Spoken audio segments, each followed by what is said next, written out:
안녕하십니까, 무틀란TV입니다.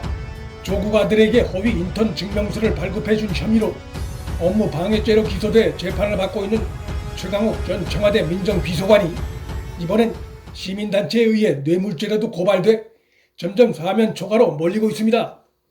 시민단체인 법치주의 바로세우기 행동연대가 22일 최강욱을 뇌물죄로 고발했는데, 그 이유는 조국이 청와대 민정수석으로 재직 당시에 최강욱이 조국의 아들에게 허위 인턴 증명서를 발급해 주었고, 그 이듬해 청와대 공직기강 비서관에 임명된 것은 최강욱이 인턴 증명서라는 뇌물을 조국에 건넨 것으로 볼 수 있다는 것입니다.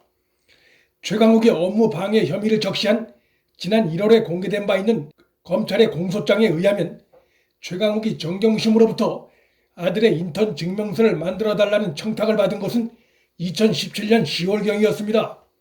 그러니까 조국이 민정수석에 오른 이후 시점에 아들에 대한 인턴 증명서 청탁과 발급이 이루어졌고, 또 조국이 아직 민정수석에 재직할 때인 2018년 8월에 최강욱의 청와대 공직기강 비서관 임명이 이루어졌기 때문에 시간의 흐름상 조국, 최강욱의 뇌물죄 고리는 충분한 정황이라 할 수 있습니다.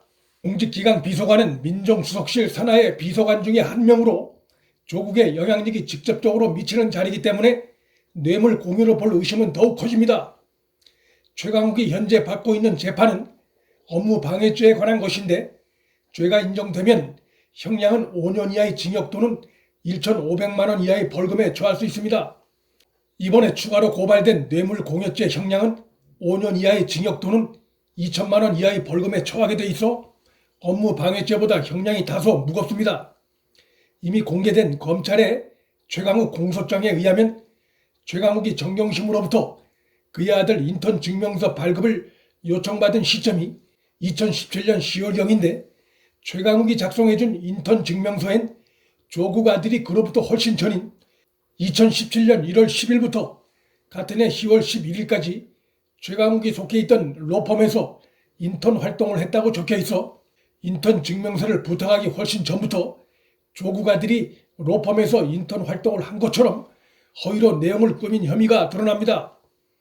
최강욱은 자신의 기소에 대해 검찰이 기소 구태타를 했으며 조국 아들이 자신이 발급한 인턴 증명서로 혜택을 받은 게 없다고 주장하고 있으나, 실제 상황은 조국 아들은 인턴 증명서를 서울시내 2곳의 대학원에 제출해 모두 합격해 최강욱의 강변은 법적으로나 실제 상황에서나 사실과 다른 점이 드러나 있습니다.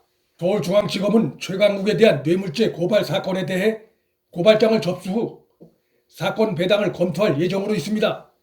그런데 최강욱은 이 밖에도 명예훼손 혐의와 공직자윤리법 위반 혐의로도 기고발된 상태로 모두 합하면 4종류의 범죄의 혐의에 연루돼 있어 말 그대로 사면 초과 상태로 앞으로 추가적인 검찰 수사와 재판을 받게 돼 있습니다.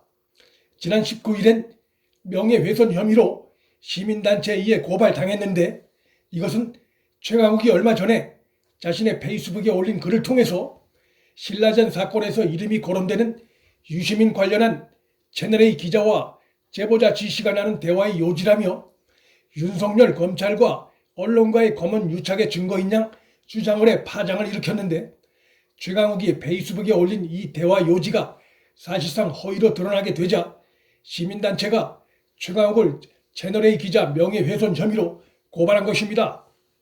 최강욱은 이 고발건에 대해 지금까지 별다른 반박을 못하고 있는 실정입니다. 이뿐이 아니고 최강욱은 지난 17일엔 청와대 비서관에 임명되기 전 1억 2천만 원의 비상장 주식을 보유해 3천만 원이 넘는 주식 보유를 금지한 공직자윤리법을 위반한 혐의로도 투기자본감시센터에 의해 고발당했습니다. 검찰은 정경심의 사모펀드 투자 관련해 조국을 기소할 때 적용했던 공직자윤리법을 최강욱에게도 적용할 수 있는지 살펴보고 있습니다.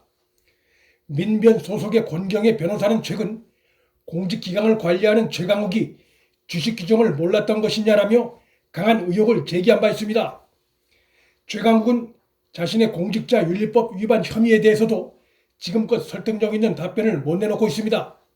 21대 총선 당선인 중 가장 먼저 피고인 신분으로 21일에 법원에 출석한 1호 당선인이 된 최강욱은 이날도 자신에 대한 기소가 정치적 기소라고 주장하면서 윤석열 총장과 검찰을 걸고 넘어졌습니다. 최강욱은 이미 시민의 심판은 이루어졌다. 검찰이 겸허해져야 할 시간이라며 열린민주당 비례 2번으로 당선됨으로써 자신의 혐의가 마치 국민으로부터 용서를 받은 양 황당한 주장을 펴기도 했습니다.